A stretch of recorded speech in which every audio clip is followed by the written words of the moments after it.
It's surprising that the keeper only puts two on the wall. Two, taking one, one's hot.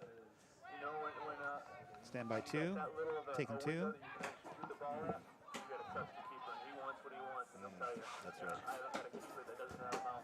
That's right. Yeah. Okay, camera three, if you can hear me, you're zooming in and out too much, too fast. So it's hard for me to get your shot. On camera two right now, going to camera one. One is hot. Surprisingly, I mean, got camera threes in there. Nice shot, three. Little run going here for Spartan FC, number 14. Taking camera two, two's hot. That's a great ball. He's got number 8 on the left wing. Oh, shot was gone wide to the left. Goal kick for Gorge FC. Okay, camera two. When they get down there in front of the goal, make sure you include the goal in your shot. Going to camera one. One is hot. And camera one, when you see him get bunched up down there on the end, you can zoom in a little bit tighter. Ooh. Stand by camera. Oh, that's dangerous. Nice play with number 14 on Gorge. Omar Gomez. So far from what I've seen, I don't know if you guys would agree with me, it's the battle's going to be in the center of the field. From what we know and what we heard is Spartans, looks like it's the fitter team out there. When we were watching them warm up earlier, they were more, how would you say this, precise with their passing. And that's going to help them a lot more. But keeping the pace the whole game, it's where the goaler is going to have to keep up with them and see how they step. We've got a dangerous play here. Omar. 14 on Spartan. Wide to their right. Corner kick. Absolutely, but the other thing about this is, aside from just being a more fit team, it seems, the other thing is they play with each other a lot better. You can see the chemistry that they've got going on that field compared to this Gorge team. It's a team of reaction versus a team of interaction. Crazy. When they have that, here comes that corner kick. And on the near post from Gorge, going deep across the goal mouth. See on every corner kick how much that field thins out. Everybody just comes forward, even the keeper's forward. That ball gets clear. Oh, nice head ball. The free header, no one challenges. Nice head ball. Excellent corner kick. Perfect touch on that. Great header by number 8.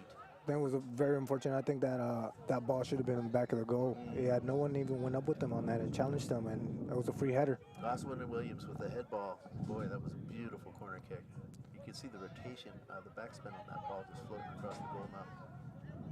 That's something a lot of times the people out in the stands or maybe out in television, the computers watching the game, they can't always see the way that ball is spinning. That has such a connotation to the player. You can see that ball coming in, and you can see what it's going to do as soon as it hits the turf. And it gives such an advantage. We're looking over here. I'm looking over there at the wind marker over there at the flags, and it looks like the wind picked up, and that's also going to change the game here in a little bit. Obviously not for Spartan so much. It looks like they're just keeping the ball on the ground, but Gore's been playing those long balls over the top, which it could be a pro and a con because it could mess up the defense on the back when the ball moves in the air, but it could also mess them up when the ball's not getting to their players as well. Well, good point about the wind. We're going to see it here on this corner kick from the far side this time. They're going to have the wind to their back. We'll see. We'll see how they play this one. This is one of the only times I feel that they're going to lose the advantage with those big boys. It's getting that ball in the air with his wind. Yeah. If it gets pushed out of the way, there's nothing they can do about it. What are we calling here? Foul called on It's so hard to get a ball in the back of the goal when the ball's floating up like that, and the wind's going to do that. It's going to take it up. It's going to be hard to drive those balls how you want it to. And you want to put it in the air, but you also want to bring it down right in front of that net. So putting that back spin is so important to keep that ball moving at the right pace. It's got to have pace, yes. And that back, the wind really take it. I think I've heard pace from both of you guys tonight a couple times. That's the word of the evening. I think it's the word of the evening because that's going to be the biggest thing. Pace in every aspect of the game is the pace of the game individually, pace of the game as a unit, and the pace of the ball. Well said. Number 21 from Gorge FC advancing. That's Felipe Heredia. He's got great foot skills, that kid.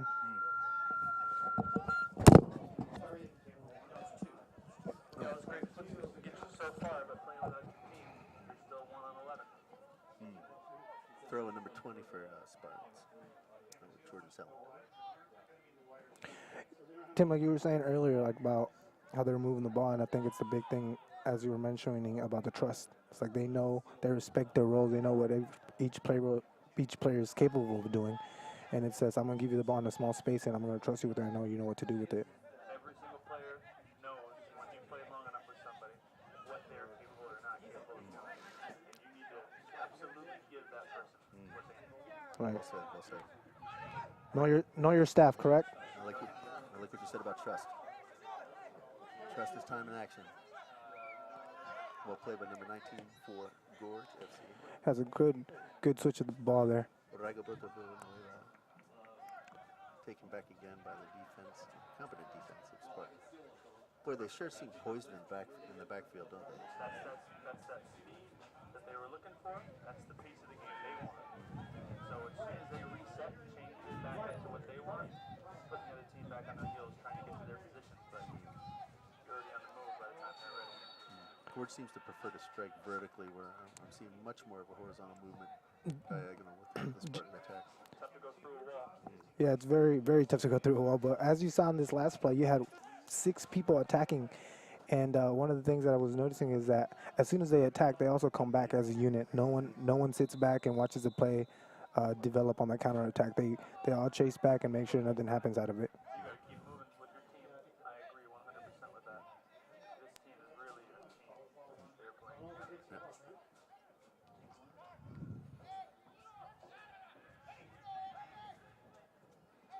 Back to the keeper. What a great thing. Reset team like that. But keep sending. You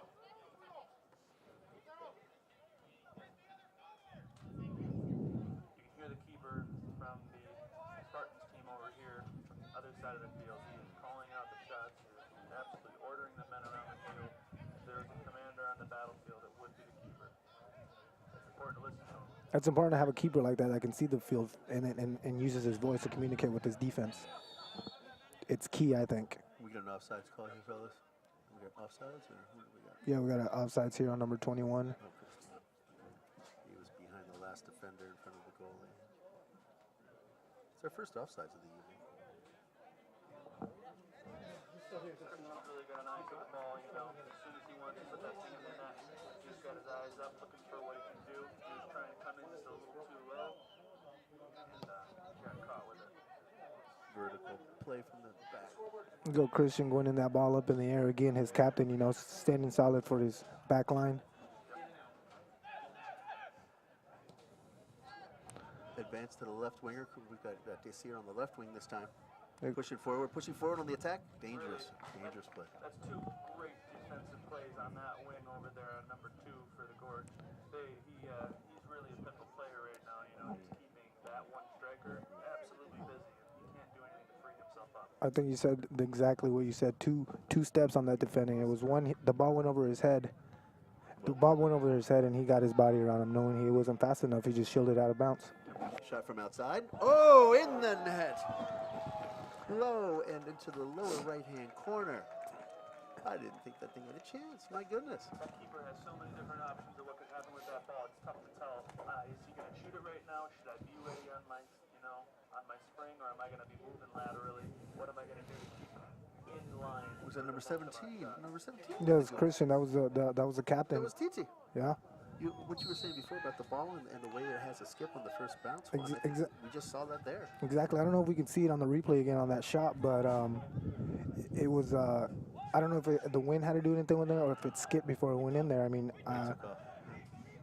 as a player, that ball hits the ground and it's coming towards you. It's going to take a whole different bounce. Every condition treats it different. Correct, especially on this turf field. He struck the ball very well with his knee over it, low and on a direct line. That was a great shot. That was a great corner of the net. That's more of that coaching, getting uncomfortably low to make sure that ball is staying on the ground is really important, really key. Driving that ball almost into the ground to get it going. He's a good 30 yards from the goal. No, yeah, definitely a great shot. Is he kind of a sweeper, you guys? Would you say TT is? I mean, that's the word sweeper would be in a whole different lineup. You would be playing with the sweeper right now. They're just playing with it looks like they went to a flat back 4. Okay. So what that does is you just have your 2 center backs shifting who covers the other one. But yes, back in the day, I guess you would call him a sweeper. Yeah, what he would be is, on that weak side of the attack when they're pressuring over there, he is that first man that's going to get the ball that comes in. And he's going to have his support from the wing to follow him across a little bit. But as is, it's a flat back 4, and we treat him just the same. Yeah, you have it's a flat back forward when they're playing with their outsides cheating. So for you at home that don't know what that means is you have your outside guy playing the weak side and he cheats up as a essentially a fifth midfielder going on that wing. We got a yellow card out on the field. We seemed like that was a pretty much strong tackle. You know, the guy was running back to get that ball and comes cleats up with a slide. You know, that's a real no-no. You got to make sure you're respecting the players, respecting each other out there. Our upper right wing with the gloves on, is that the yellow? Number 20. Looks like it's 26. Number 26 for Gorge FC. That would be Jesus Elias Guerrero with the yellow. It's really hard to for me. It's hard to accept the forward doing that to a defender. You know, you're just giving up on that play. You're just running and saying, you know what, if you're just overcommitting. That's all you're doing. You can't get frustrated with a defense that's so big, you know, because it's not going to change. They're going to be there every single time you go up. They're going to be there every single time you get frustrated. Oh, nice ball through the middle to number 8. Got no chance. Correct. It's so early in the game too. Oh, that's another ball. Whoever's playing up the street tonight's got themselves a couple of souvenirs. Yeah, they sure do. Oswin Williams with the air cross. Goal kick for Gorge FC. Our keeper tonight, number 1 is Rafael Mondragon. You know, I'm a little surprised at what just transpired there. The keep didn't take his goalkeeper. Oh my goodness! The goal by number 13, David Hernandez Mane. My goodness. That's a little bit unfortunate for the goalie. It looked like he had it covered and it got deflected off his defender. You know, and just the same as that backstrokes, make it lofty and send it up in the air with that wind. That forward spin just dropped. That's exactly what it did. They brought it down. And skipped right off the top of the defender's cleat. Oh boy. And went down on the tightest spot too, coming down, hits the crossbar and it goes in. Well, there's midfielder with Midi David Hernandez. TT obviously is a defender, but first 2 goals of the season, the spring season of NPSL for Spartan FC. We've got about a little over 19 minutes left in the first half. 2-0 Spartan FC. Gorge with the free kick. You know, I was talking to some of the Gorge players. They're really untested kids out there. Some of them are 15 and 16 years old. You know, trying to get out and play soccer as much as they can. I mean, that's really great that they've got these programs for these guys to get out there and really start into a real game. Yeah, you have a kid, a 15-year-old kid playing against men over here, which is What are the oldest guys out there? 30 years old? What's his age? yeah, What's the difference in the game? Patience. experience.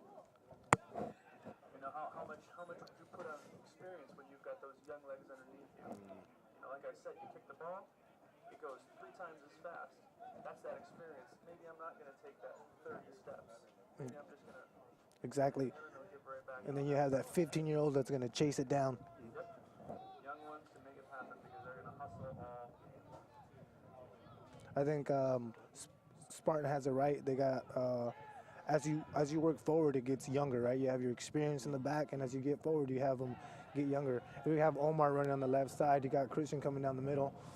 Nice defensive play. Oh, I think he could have killed. The keeper could have had that. He could have cleared that for him. You know, and that's the problem right there. That keeper couldn't hear a word from him. If you would have spoke up and called him off the ball, that would have made a much better play. But as is, we got another chance at the goal. That keeper's got to speak up. He has to keep up because it could have been an easy clearance out to a throw-in instead of a corner kick. That's right. As we said earlier today, those big boys. You don't want to give them those options to get inside the box for them. Hernandez Monday taking the corner kick. A lot of pressure, but being put on by Spartans FC here. 2-0 is the lead.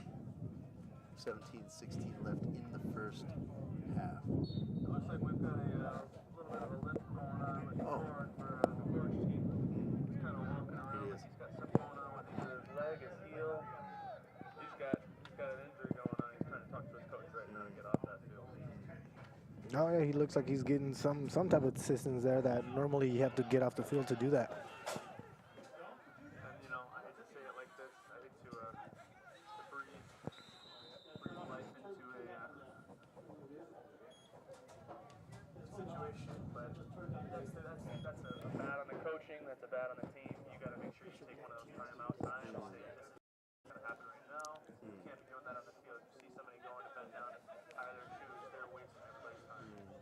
Correct. I mean, easily he could have got an injury there, you know, lay on the ground and have the ref blow the whistle. But at the same time, the refs got to do their job of seeing that and have the linesman help them out. You know, can't have a spray can in the middle of the field in the game.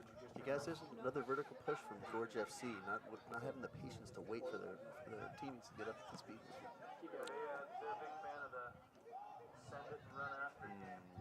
Used to call it kick and run back in the day. I mean, it is what they're doing right now, and they have two big boys in the back trying to get these little forwards the ball in the air, which is probably not the right way to do it.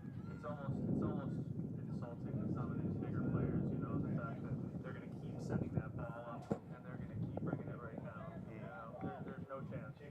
That's a You know it. They're smiling about it. Yeah, they are. It's like, you going to do this to me all night? I'm going to be here all night, and I'll win that ball out of the air. I'm not getting any shorter. I'm not. And a lot of times you burn out your forwards like that, you know, chasing those balls, those defenders just bringing it down, ball after ball. Eventually, those forwards also get frustrated and don't start chasing those balls down. Well, you know, guys, when you're on your heels playing defense, it's pretty attractive to just boot the thing out of there to give yourself a little bit of a break. But the Spartans just turning it right around and coming right back at them.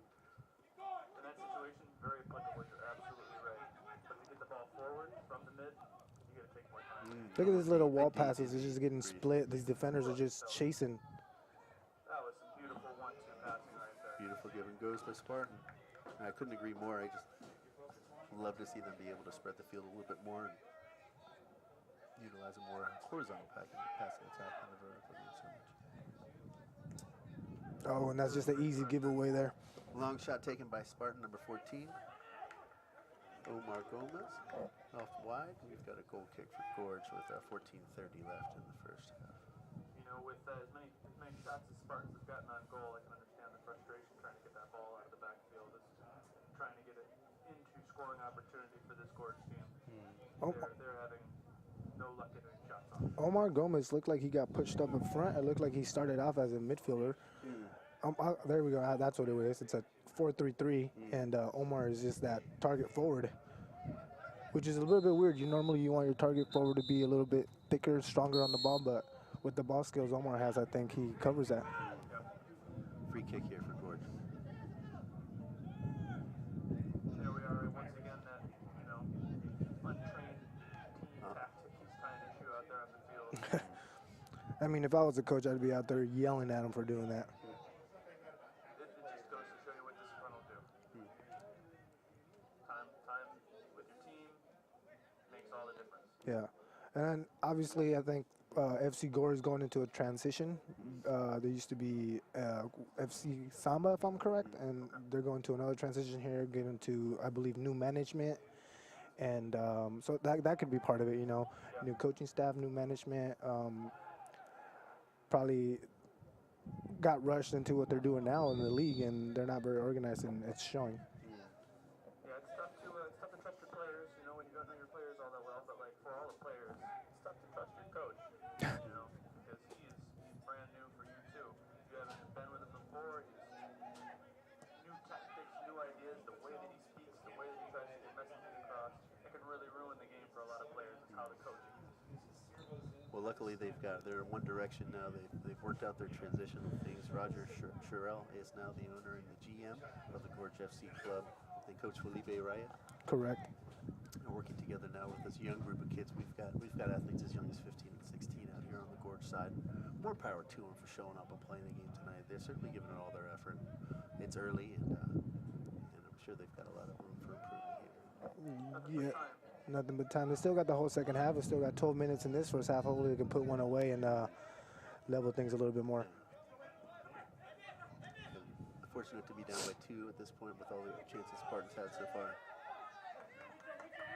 Once you get a ball rolling, change that momentum. Oh. Ooh, that's a rough hit from the back. Again, fouls like this, it's just the defender's not being on the ball on time. It's again, not being there on time, not being fit enough to be there on time. I don't think he wants to commit that foul, but it just kind of happens because he's a little slower than the other player. Yep, he gets rolling, finally catching up, and then the ball's right across him. We got number 17, TT taking the free kick here. Titi usually does a little drive on the far post. Oh, but it goes to the near. Yeah, that's that skip you were talking about, Juan, with the wet turf. Yeah, I think this wind, it hasn't rained either. I think this wind also is going to help dry the field up a little bit. Even though it's cold, it will dry up. And, ooh, no, I'm surprised. He went up with his hand up to the face. Oh, Hey, what's that?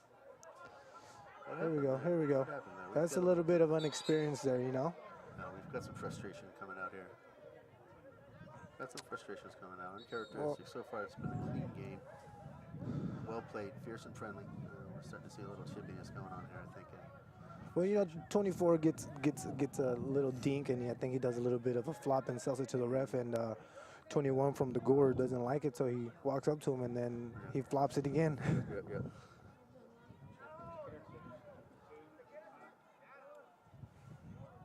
Oh, we've got a card here on number 21 for Gorge FC. That's the second yellow they've gotten this first half. I'm sorry. Oh, it's a yellow for both of them. I think 24 got 24 yellow, 24 for Spartan. Yeah, and 21. Felipe Heredia for Gorge, and Dominguez for Spartan FC, both with yellows. So two yellows this half for Gorge and one for Spartans. That was just all unexperienced. So I mean, the player got the foul, and then he goes and confronts him afterwards. Oh. You know, the voice of reason here, De La Rosa, he steps in and, says, you're an official, you're going to be talking. If you're not, you just kind of keep your mouth shut. That's experience speaking. Yeah, and Over ego, over temper, that's good experience. correct, and he's obviously experienced. He's one of the older guys on this team, Jaime De La Rosa. And like you said, voice of reason, just bringing down the experience and just trying to settle his team down.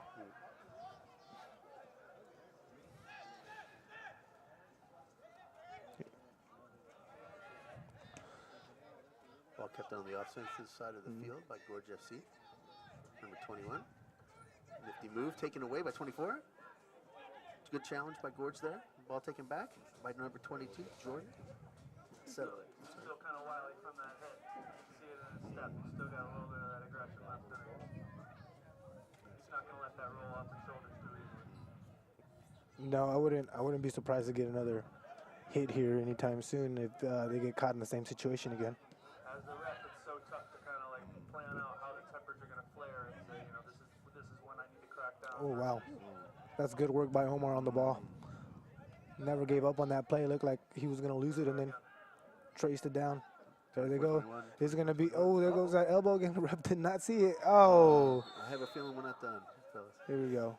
No, I feel like that wasn't really enough for him to go down like that, but I also feel like that was a little bit too much aggression on either of their ends. They just need to cool off, separate from each other for a while. I think Felipe, he got a little frustrated because on that foul, I think I saw the other guy throw an elbow. I don't think the ref saw it, but when it's a tight game like this and you're frustrated chasing the ball around all game, little things like that are going to get to you, and but hitting is probably not the right way to do it. A little bit more than 8 minutes left. We still have a player down for Spartan FC in midfield. Is it number 24 this time, guys? Yeah, it sure is. Down here at Dominguez this time. Concordia College, it's a really great night, great temperature, not too much wind on the pitch, and it stopped raining some time ago. This is a really great night for some football. It's a great temperature if you're a player out there. Along with Tim Gillespie and Juan Manzanares, I'm Bruce Cracky with Portland Sports Beat, covering the game this evening. Matchburg versus Spartans FC and Gorge FC Saturday night. First game of the NPSL spring season. There's that number 2 defense again. Really strong on that ball back there in that corner. That's one of the most trustworthy defenders I've seen out here for their. Aaron play. We've got to throw in for Gorge FC now. Did it go up? De La Rosa trying to hustle on and keep that pace going, make sure they're on their heels.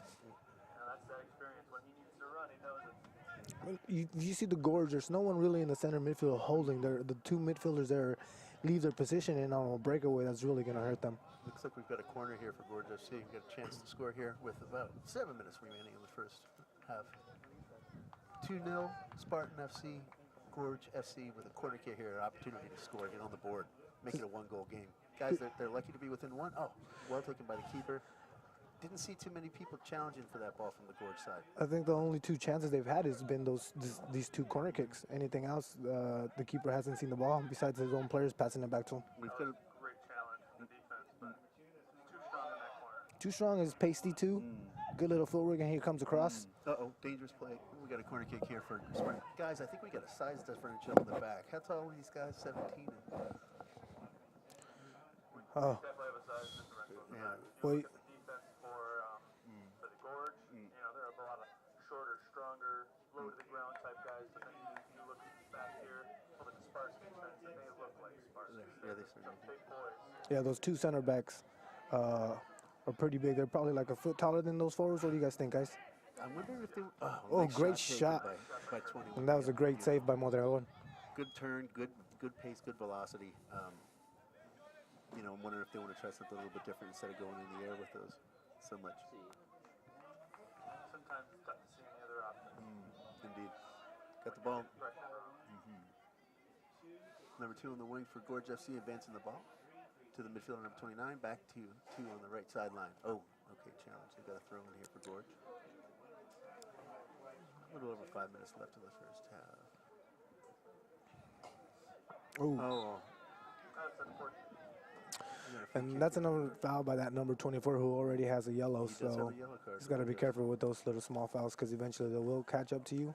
Ref's going to get sick of seeing that number getting called out, and he's going to pull out that second yellow. Yep.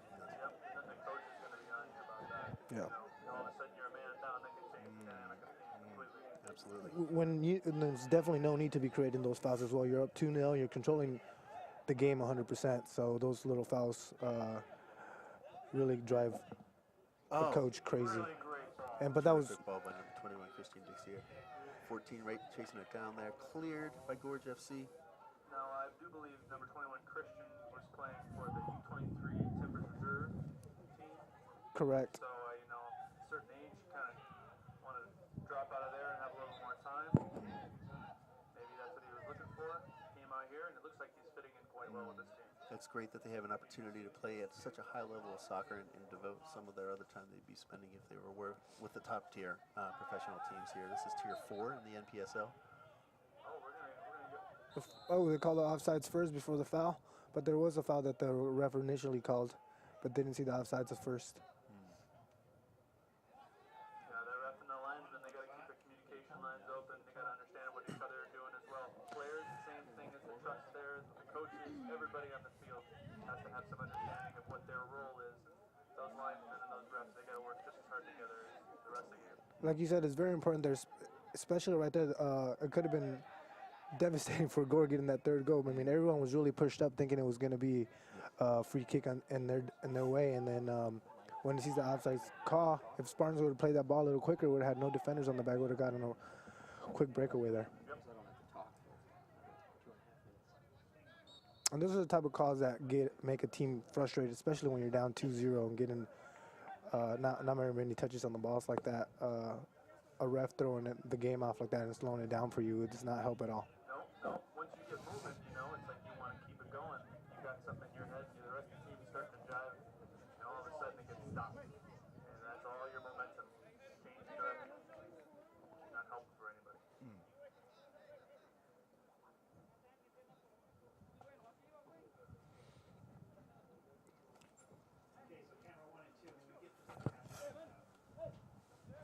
Going to throw in here for Spartans FC with 2 minutes 45 seconds left in the first half. 2-0. Spartan FC leading Gorge FC. Ooh. Hi. It's a dangerous play there, but Very the ref plays on. Spartan still got the ball there on that ball. Very strong player. Yep, Omarcito again on the ball right there. Great footwork and Nice gets his turn, shot nice off. turn. Just got under it a little bit too much. Well played by number 14. You said that was Omar, yeah? Yeah. Omar Gomez, Spartans FC. Goal kick here for Gorge FC with 2 minutes remaining. A little more in the first half.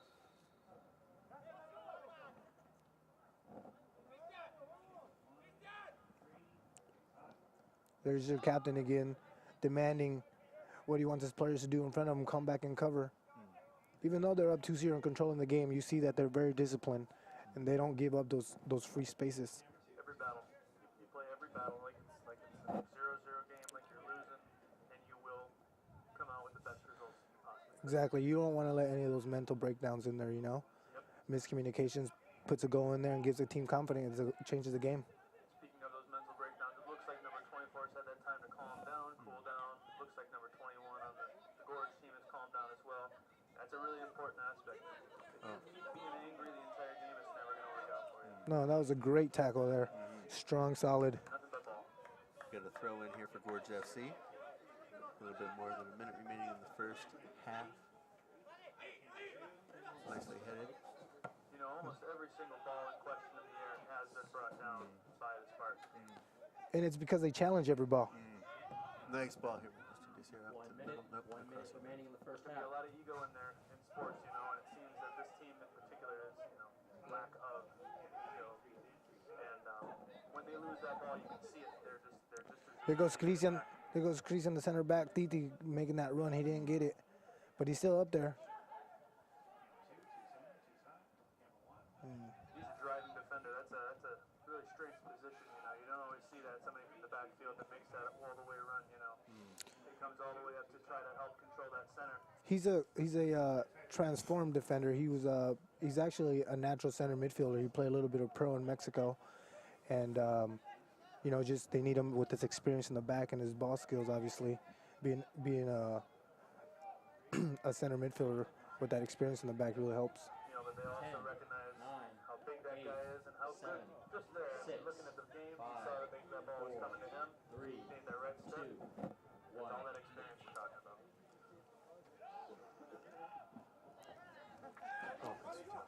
We're at extra time here in the first half here. We got zeros on the clock. Yep. Full time has ran, and we'll see how much time the ref's going to add on this. And what is that? The second yellow card for the Gore? That's the third. They A just got third. Their third, yes. Number 15. It looks like it's their center back. Raul Marquez, yeah. Heredia has one already, and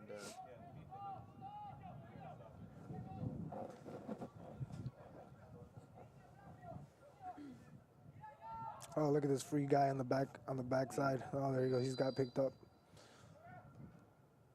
Ooh, free header again. boy, nice try by Osman.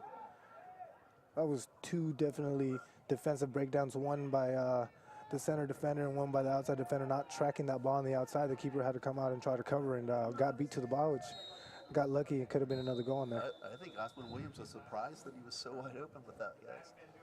Almost hit him in the shoulder blade. That brings us to the end of extra time in the first half here with the score. And at the end Spartans of the first FC half, 2, Spartans FC Gorge FC 2, 0.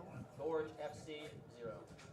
Portland Sports Beat bringing you the coverage this evening alongside Juan Montanales, Tim Gillespie, We're and down Bruce here at Cracky. the Concordia yard. Really a great pitch. Really a great scene down here. We got some people in the stands. Really enjoying this night. Yeah, it looks like we got a few numbers out there supporting the Spartans out here. The drive from Hood River is not very far. It's just like 45-minute drive, so I'm sure they got a couple fans out here supporting them as well. You know what I'd like to see in the second half, one, I'd like to see a lot more of that backfield control going out with Gorge. If they could start really moving that ball around the backfield and figuring out what speed they can take and really throw that other team off, they might have a chance to get back in this. I think I agree with you. Controlling out of the back is very, very key in any team. You know, you control the pace, make the forwards come out, make the defenders push up, the midfielders push up, and it creates more space for your own team in the middle of the field. But booting the ball, as they've been, has not been their forte. What do you think would be able to help fight that, booting the ball? You need people to come check the ball. You need defensive mids to kind of come back. You need your wings to outlet. What is it that they're not doing? I think they need to spread the field out more so you can start playing out on the wings. I haven't seen them make a run down the wing all game. I haven't seen them hit a through ball to a winger. Everything's really been played in the middle of the field, and obviously that hasn't been working. They have very aggressive center mids for those Spartans, and they all work very hard. But yes, as you said, control the back, the pace of the ball. Even if you have to play it back to your keeper, the few times we've seen him with the ball, it looks like he's got decent feet. But start it over, as you said earlier, and then maybe we can control the pace from the back. Yeah, and you don't know, a lot of times what happens with the keepers is they've got such great feet. They don't always get the fast touches on the ball, but they've got to have those good feet for confidence every single ball that comes to them. You know, on a good team, you see that keeper get a pass back to the from the defense 2, 3, 4 times and a half. It's nothing new, nothing different. Now, this is something that has been used for years to keep that flow going and get that extra space, because that keeper at the other end isn't going to come cover the keeper at any moment. Yes, they're You not. don't have those offense all of a sudden crashing. That's like for the Spartans. That's advantage is that they're all coming forward. So even if the Gore comes and controls the ball in the back, I think the Spartans are just fast enough and aggressive enough to get there and pressure them. They just got to be quicker. Even though they're slowing the ball in the back, they got to be quicker off the ball. Yeah, and that's the other thing about the Spartans I've noticed is, like, not only are they fast, not only are they fit, but man, they are supporting each other every single time. Somebody moves forward, they got their support right behind them. Exactly. They got the first and second defender on the ball, and they even have a third defender there just in case something happens. Yep. A lot of triangles there, lining up too. The way they're passing the ball, I see quite a bit of that. Maybe, yeah, Gorge could use more of a pace setter, like we're seeing more on the Spartan attack there. Somebody controlling the middle of the field with pace, in order to keep them spread and keep the ball moving, diagonally. I agree with that, and I think if they were to pull De La Rosa off of the wing and put him into that defensive center bit, they might have a chance to kind of create a pace. Yeah, just create that speed because he has that experience. Correct, and he also has a great touch on the ball, good vision so far. That's what we've seen. And yeah, I think exactly what they're missing right now is someone in the middle of the field, someone in the back that's controlling the pace, someone in the middle of the field who's helping control that pace going forward with the ball. Well, I like the motto here, the National Premier Soccer League. They like to call themselves a national league with a regional focus. We're seeing it here tonight. The soccer's alive and well, and really thriving in the Northwest. Both of these clubs, Spartan and Gorge FC, have NPSL teams, OPSL teams, and academies. There's one located in Hood River, as well up here in Vancouver for Spartans FC. And the neat thing about them, I was speaking with Gary Allen, the owner, on the phone yesterday. They actually have the younger kids at the academy integrating and playing with the professional players. All the professional players are registered as coaches with the youth academy, so they can be on the field at the same time. And get a chance for the kids to play with some pros. So what a great way to learn. I mean, that's a great experience for the kids, and it's a great opportunity for other players coming out of college. Like I was telling Tim, coming even out of high school, if you don't go to college for whatever reason, or you do go to college and your college doesn't have a program, coming out here and playing at the highest level possible, it's a good motivation. Yeah, that's a really great thing is, having that experience out there to show those young kids that can run you into the ground. You can run around me all day, but my body is going to stay in the middle. You're not going to get small. Teaching those kids these aspects of the game, unselfish soccer, football, everything is so important to come from that age where they realize that I don't have to make every single run. I can create other spaces, other ways with my other players.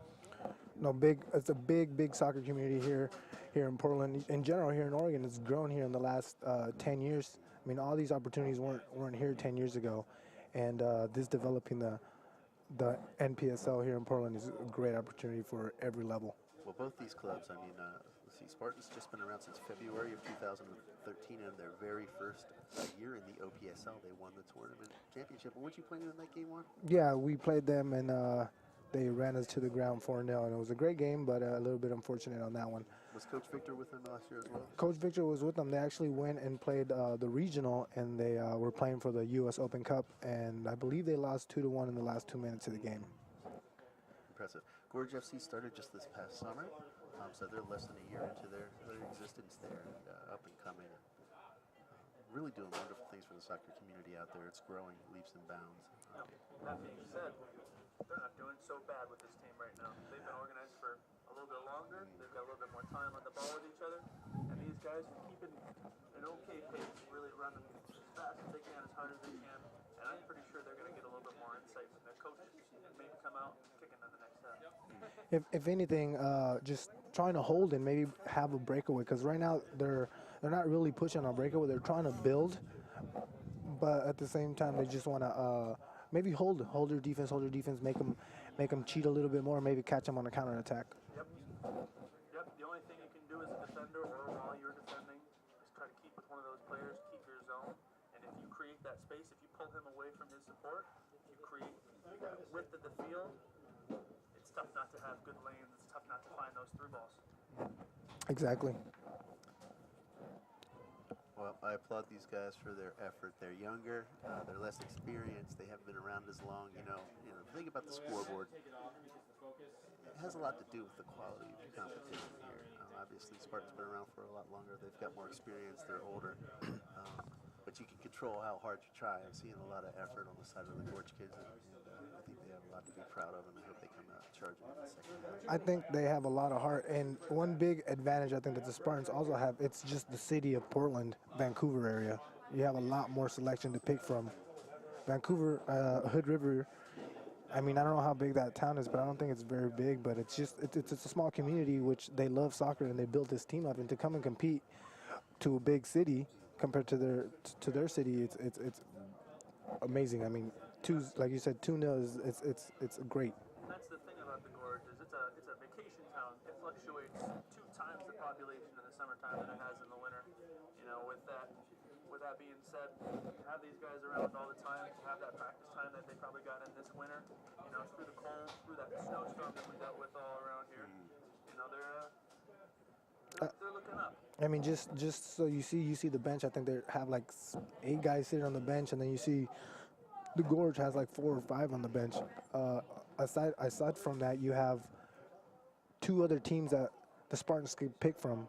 Two reserve teams that the Spartans can pick from with their youth academy and the 2 OPSL teams that they have to pick from. Deep. Terrific. I can't think of something I'd rather be doing more than watching high-level soccer on the Saturday, you guys. Thanks for being here with us tonight. It's a great night for it. I'm glad it stopped raining. Yeah, these guys, you know, they take every little advantage I can give them. You know, give them a beautiful night for temperature. They're not running themselves hot. You know, you give them a little bit of a breeze, cool themselves down, and you know, absolutely beautiful night for some soccer.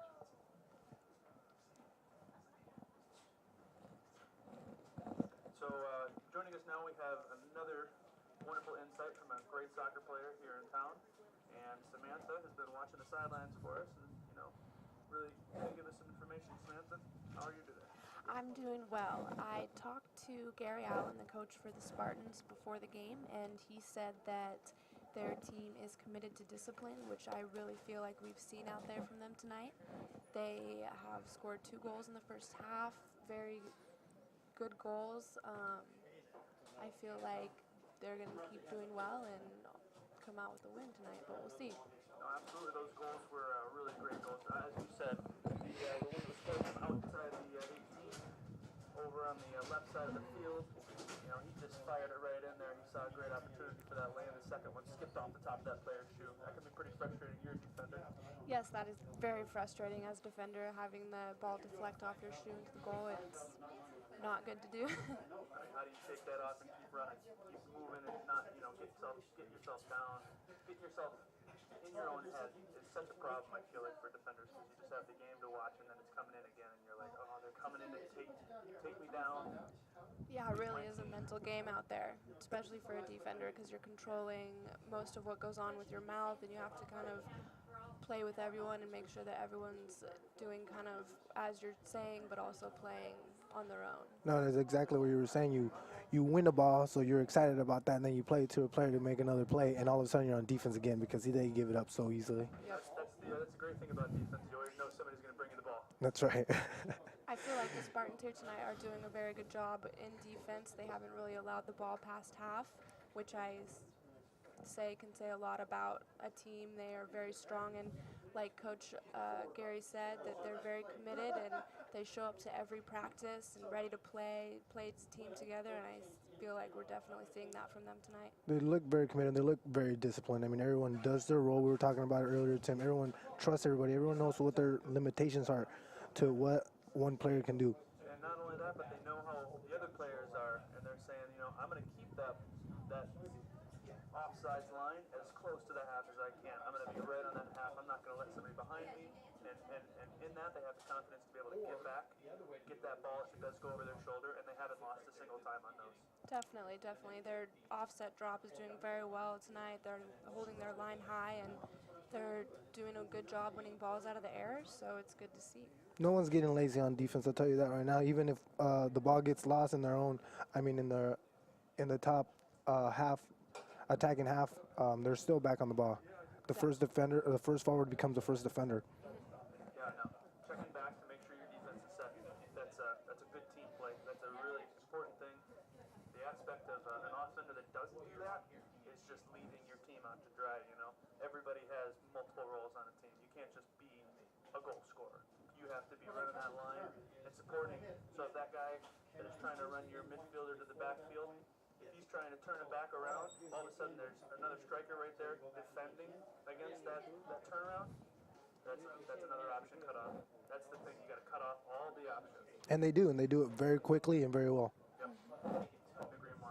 As you were saying earlier about Samantha, about the defenders, how they're doing well, they've also haven't had very much one-on-one activity. I mean, as a unit, they're defending, so no one's really been caught in a one-on-one situation where it's a toss-up of who's going to win that ball. You know, the first line of defense is there, and then you have first and second pressure coming in right after him. Yeah, exactly. They all seem to be very well defensively organized, and you can definitely tell very good communication between them. Not really, like you said, any through balls that we've seen, any really dangers that have been going on.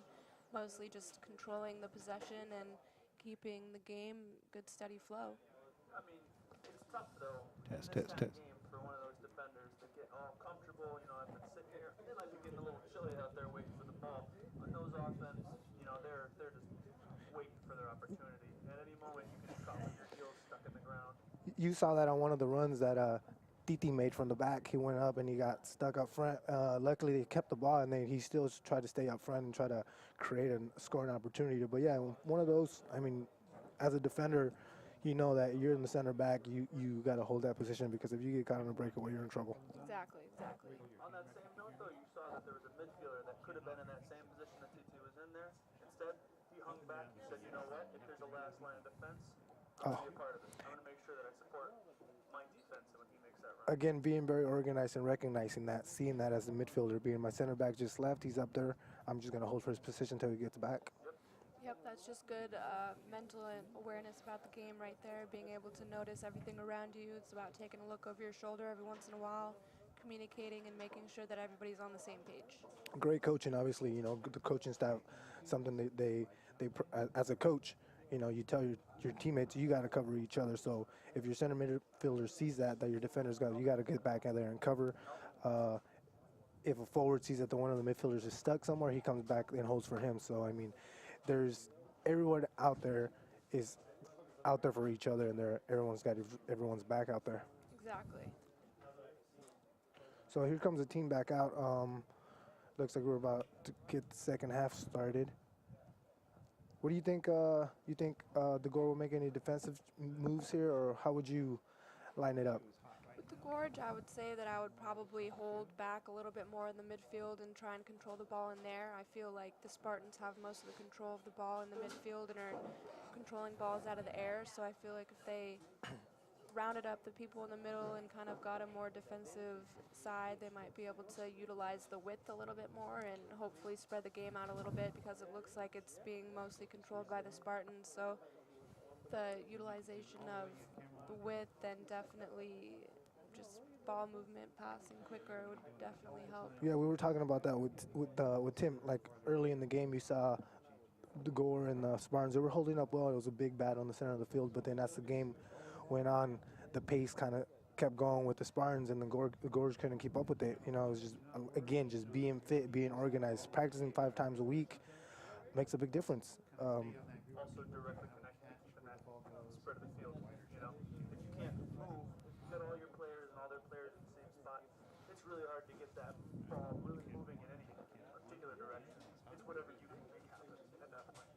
And again, as a center midfielder, you see that pressure coming, turn around, use your outside back. Your outside back is always going to be an outlet. You know what I mean? Let him control the pace from the back. He could maybe even play it back again, relax, start it over. And I think that's one of the biggest problems, is that they're trying to force it down the middle. When it's not there, someone's trying to do a little cheeky pass through the middle or a little cheeky move to get out of trouble instead of passing out of trouble. Coming into this second half, we got the refs all moved in the middle for a little powwow, making sure that they are all on the same page. Got all these guys trying to keep moving, you know, after that couple minutes in the half where you get tired, you've been running, you start to cool down, that sweat really sets in, you're cold, you got to get moving again. That'll change the pace of the game in itself without anybody being good, organized, or anything. Definitely, the first 10 minutes of the second half is very important, because it's when players get back from the break. It's cold out there, so they got to get their muscles warm again. So someone's going to get caught on this, and hopefully it's not the Gorge, because that's not going to help them out. Exactly. They've been playing really physically and rough this first half, so we'll see how they come out in the second half. Both teams look like they're ready. It's definitely a little bit chilly out here, but from the looks of it, looks like it's going to be a good second half. Thank you very much. You guys have a nice night. Well, thank you. It doesn't look like Spartans made any changes on their lineup, as well as FC Gorge. It looks the lineup stayed the same on both sides. But we do have the FC Spartans players warming up. We have nobody warming up over there for the Gorge. All right.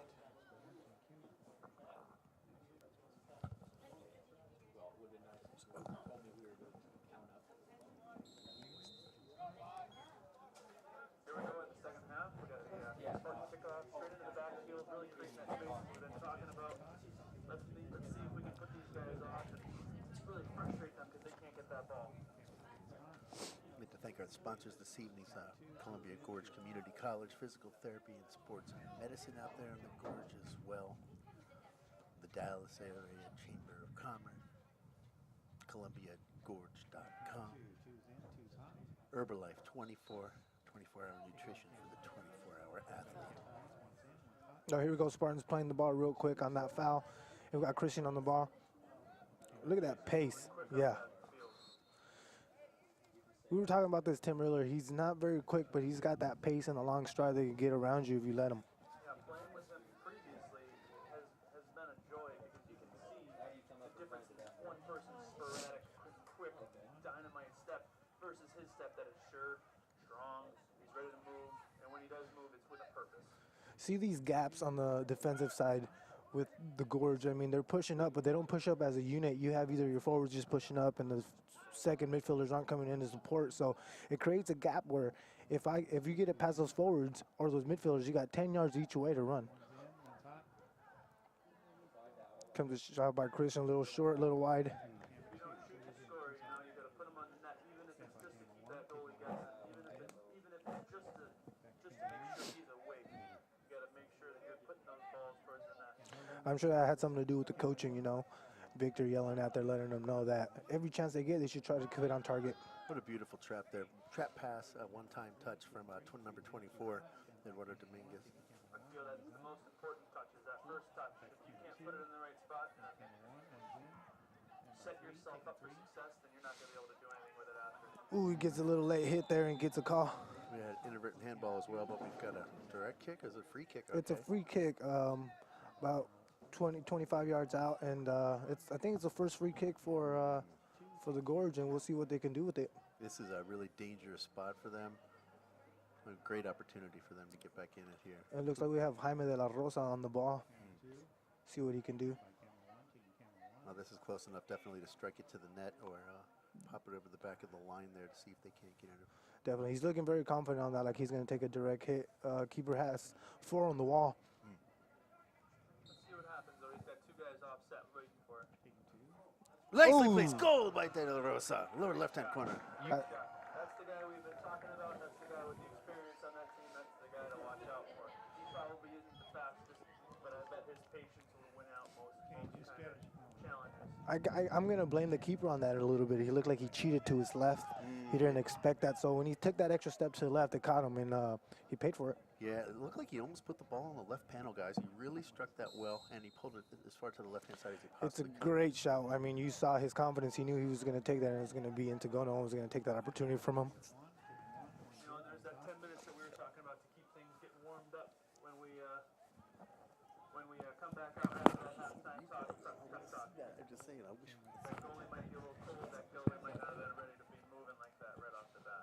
You know, he was warming up before the game. There's nothing but conversation in the midway. But hopefully he can come back from it.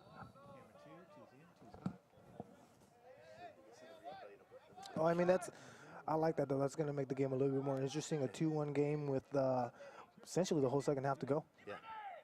I absolutely agree with you on that. I prefer a game to be close and then actually start a match. I think this is the best thing that could happen for this game is the Gorge putting that goal in. It's going to give them confidence, and it's going to keep the Spartans disciplined as well. Yep, absolutely. Both teams are going to have to react to it correctly, and both teams have an outcome that could. These next 10 minutes are going to be real important to see how they react on that goal. You can already see an extra pep in the step from the Gorge players right now. Yes, and then you also see the Spartans pushing up their lines a little higher. So that maybe the Gorge can pick up on that and get a ball behind the defenders. No. Yep. It's very strong. Very strong. That's I think that is a bad call by the ref on that. He's a big boy. He's got a big body. He's going to put it out there, and if you're in the way, it's just a repercussion. It's nothing to do with you personally. It looked like it looked like he went straight up, and the guy's coming back towards him. So he's gonna get hit on that. These guys don't just train by running around and kicking the ball. They train. Here comes the first two subs of the game. They look like they have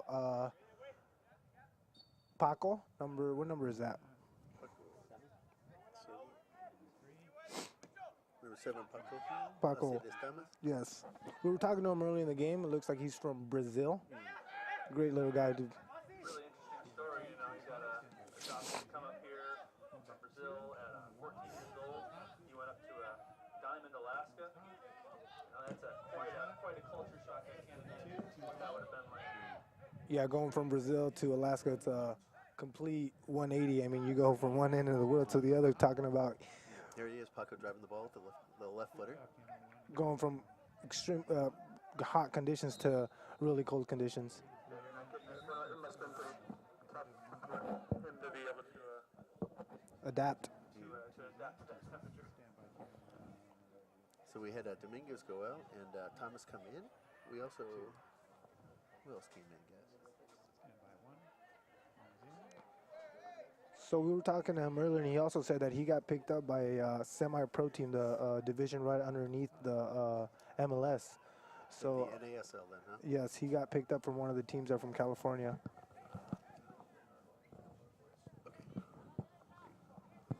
Super. So he played a bit with the NASL. Did you catch which club he was with? No, he just actually got picked up by that team. So I think he might just finish out the season, and then he's gonna go to that team in California. Ah, I see.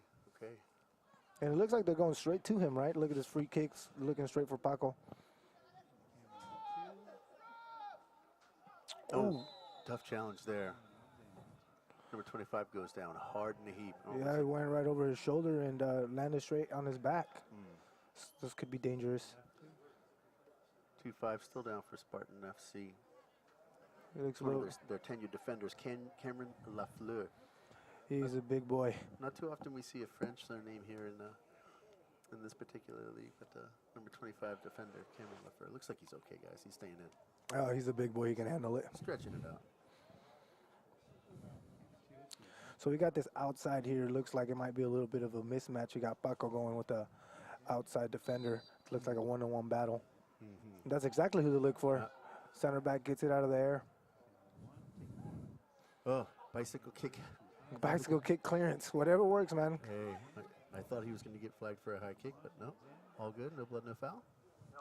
Oh, Bolton, number 13 almost. I really want to point out that's kind of a dying thing in a lot of the football nowadays is that flair, that extra little bit. Like it's not even an option for some players to really throw themselves out there like that. Great move by Jaime de la Rosa getting out of trouble there. Oh, and here comes the rain. See how much this changes the game. Ball gets a little bit more slippery. It could be a little tough for the keepers in the back. Got that lovely Portland mist coming down. We got And here goes first touch of Paco ball in the game. If you take a visit to the Spartans FC website, they've got a little montage of video of Paco scoring and practices and scrimmages that they've got there. Put the music, of course, right? Of course. We can do that at fcspartans.com, correct? Yeah. FC Spartan. SpartanFC.com. Yeah. As colorful as sport as football is, you gotta have just as colorful of music. As colorful of players, That's right. We had some music going this afternoon when we were warming up for the game, and It's a lot of flavor out there, a lot of bright color as well. I understand that they like to have music at their practices too. I was watching an interview with Gary Allen and Sergio, who's a player coach for them, and they were saying that they've always got music going at the practices. The kids love it. They, curious about what that music might do for team morale, for that team speed, for that pace we continually talk about all night. That's a good point. Is that going to create the same tempo for everybody to play to? Is that creating the same team building? Is that something that is really like absolutely tangible, or is that something that's just it's a nice thing to have around? I think for them, you know, it's all about culture, guys. It's the way that you do things in your community and with your team, and the culture you build, and what's special to you, and what's important to you, and that's part of their culture. And I think it allows them to feel like they're part of something special and it's unique. They are. So they are all part of something special, and everybody that plays the game is part of something special, and that's something you can share with anybody that wants to run around and kick the ball. And I love that about the sport, and I love that about Portland. It's got so much option. I mean, free soccer any day of the week you want to play out here. That's right. No one says And no. a high level too for these pickup games it's good competition, correct, Tim? I would absolutely agree with that. You know, anything you want to find, you can go out there and find it. So if I Yes. want a good game, I call you, right? You got the good Rolodex? Give me a holler. All right. No, that's definitely true, 100% true here, Tim. There's every level of soccer. If you're just a beginner, they have something for you. If you just love the sport, they'll have that for you too. That's right. You know, you can play all winter long here if you want outside, or you can go inside. You got futsal arenas all over the place. This is really just a fantastic town. Yeah, futsal, indoor, and a great move by Paco here breaking away. Turn, just single touch. That's And all he it was takes to through. create that space. That's right. Good covers by the center defender, though. With the you know immersion here of the NPSL teams, and also with the success that the Thorn and the Timbers have had of late, we really are in a great growth. They call it Soccer City. That's right. When Paco really just put on some Oh, diving header! Good save by the keeper. Offside's call on it. great positioning. That's, you know, Gorge didn't even see that coming. Uh-oh. And he gives the ball Taken away back here. by Spartan. Headbutt. Paco open on the left. No, missed it to the wide to the left. Goal kick for Corner Gorge kick, FC. corner kick. You know, that goal he Oh, needs to corner speak kick, up okay. twice now. I've seen where he really needed to speak up. That was his ball. His player came in wild and reckless. He could have just knocked that right in the net. Yeah, that was a toe-saving save Yes. there. Could have almost gone in his own goal. Ooh, Oh, a header. ball went out of bounds and then back in, so it's a goal kick.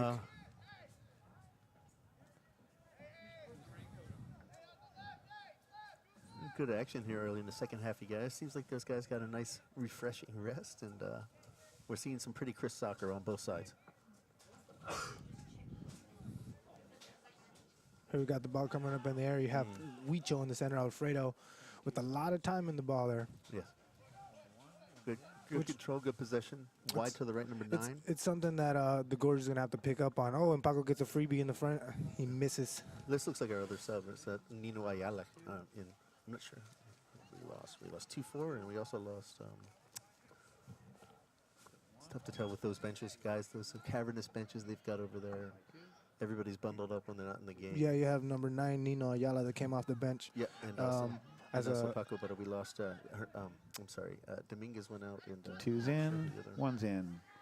here comes Omar with the ball with those nice foot skills. Gets to the corner. He might get the corner off. Oh. But instead gets Get a another corner kick. Yes, he does. Great defensive positioning there. Anything you can do to just cut that option away, and he did. He did very easily. Didn't allow that ball past him.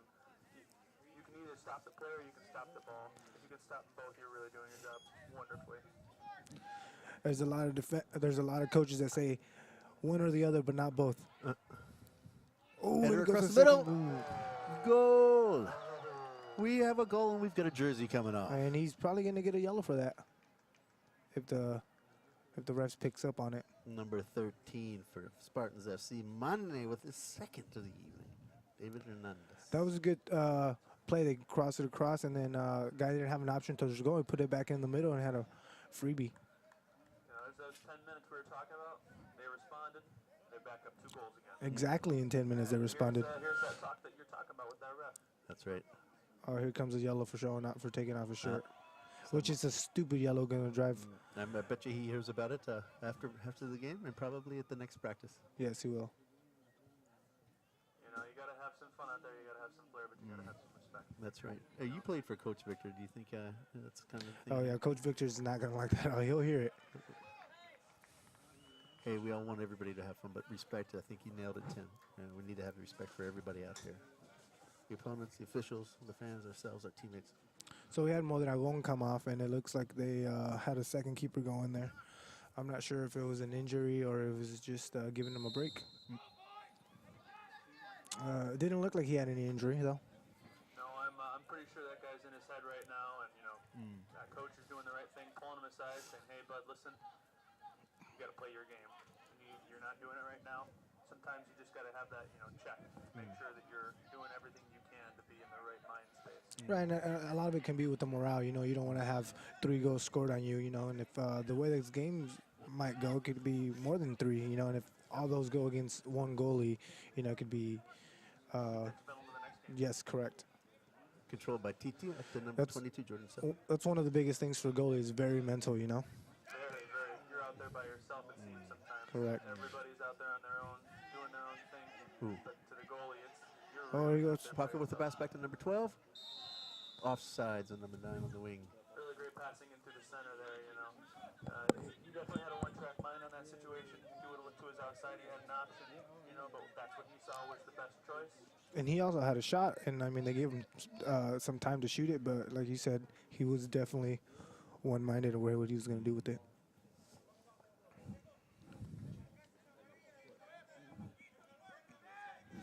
Here we go. We got the keeper for the Spartans warming up over there. Looks like he's getting cold. He wants some action.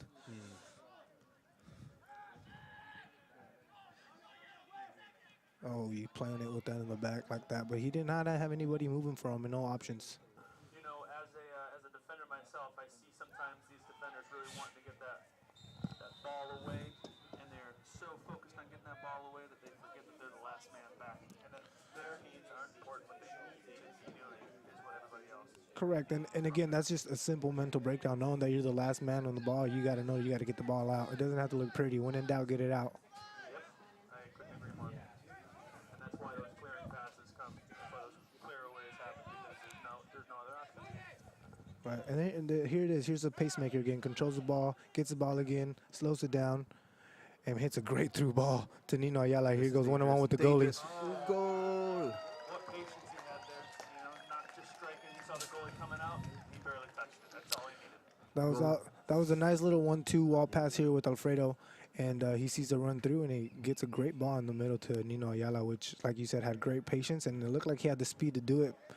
Pokes it by the defender and had enough time to pick his head up and pick a corner. That was a savvy substitution as well. Nino comes in and scores here 16 minutes into the second half. That was a great substitution. Yeah, both players came out with fire, Those two players have definitely made a difference. Mm-hmm.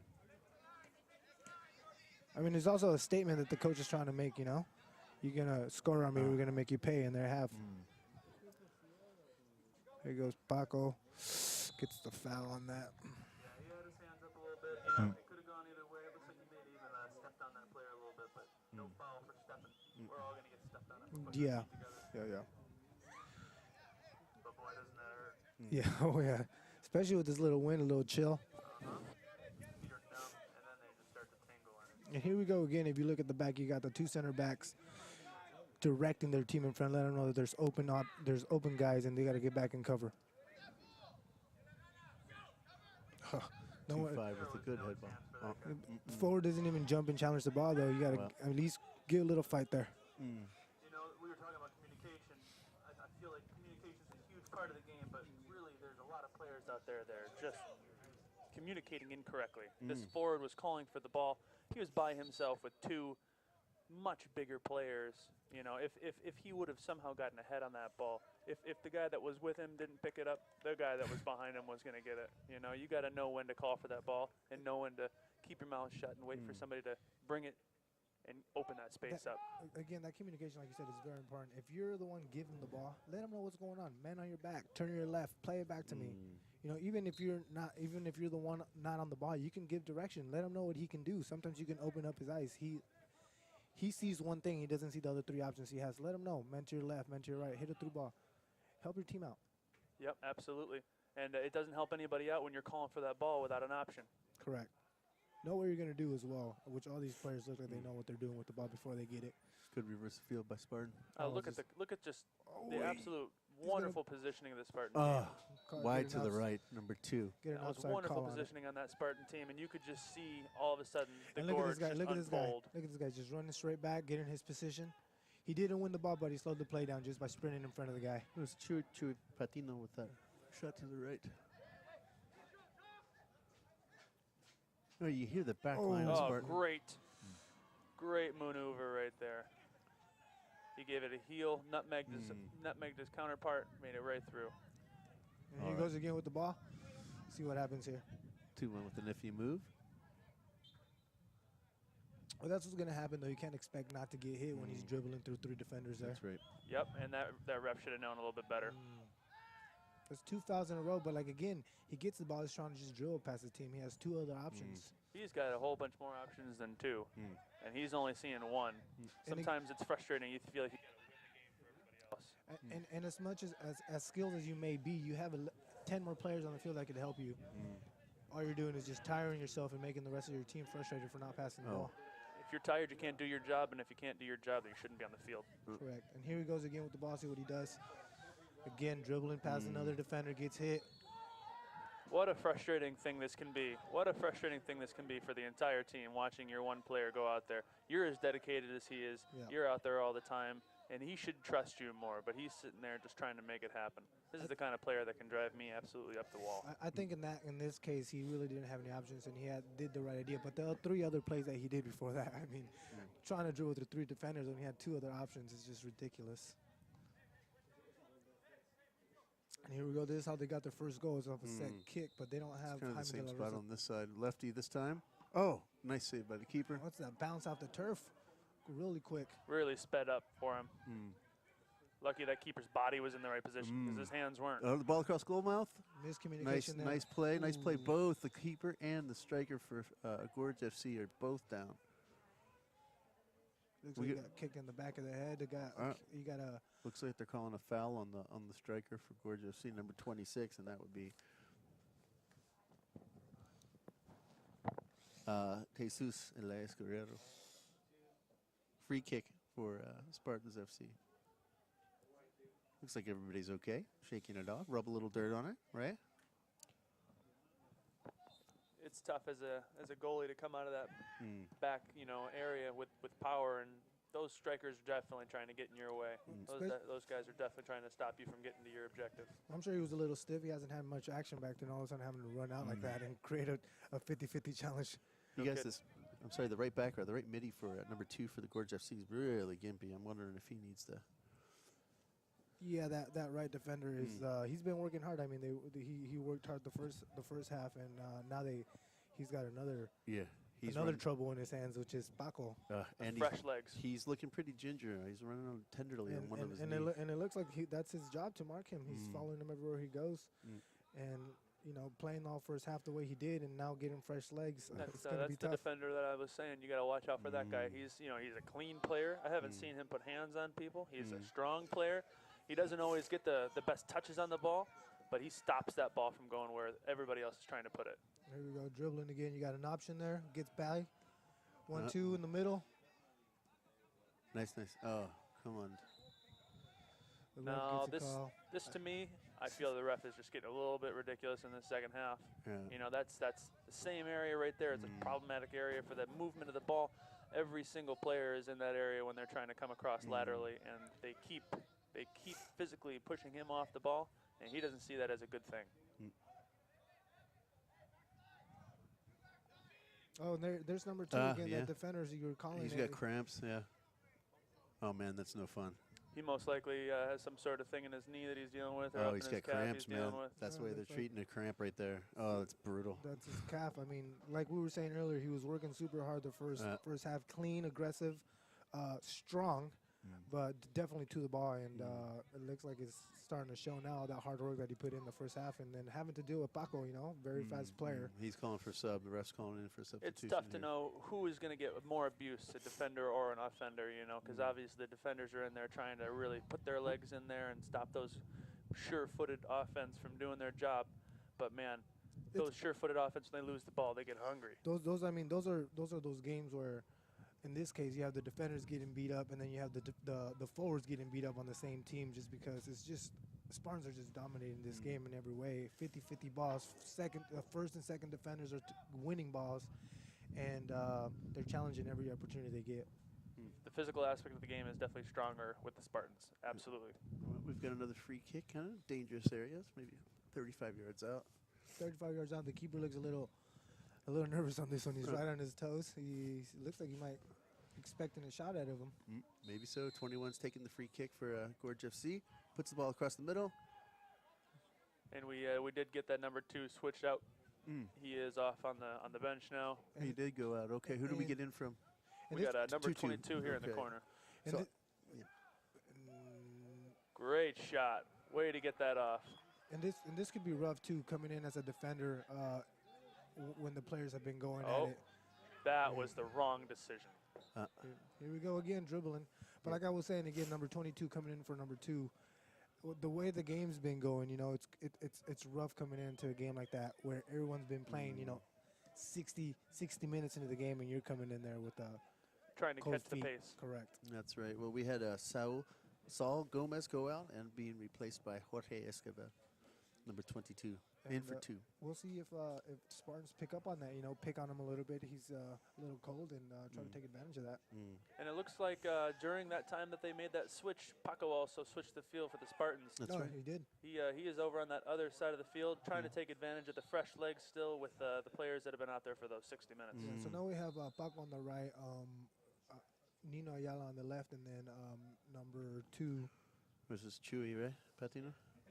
yeah, Chuy Patiño, playing as a center forward. So you have a whole new attacking line in front. So those legs are going to get tired in the back with these new fresh legs coming in. There's only one way to keep your win, and that's to make sure that you're keeping the score, keeping those guys on their heels. That's right. If you can't let them, if you let them reset, who knows what's going to happen? They got that 1 goal earlier from that, probably. They're looking to not let that happen again.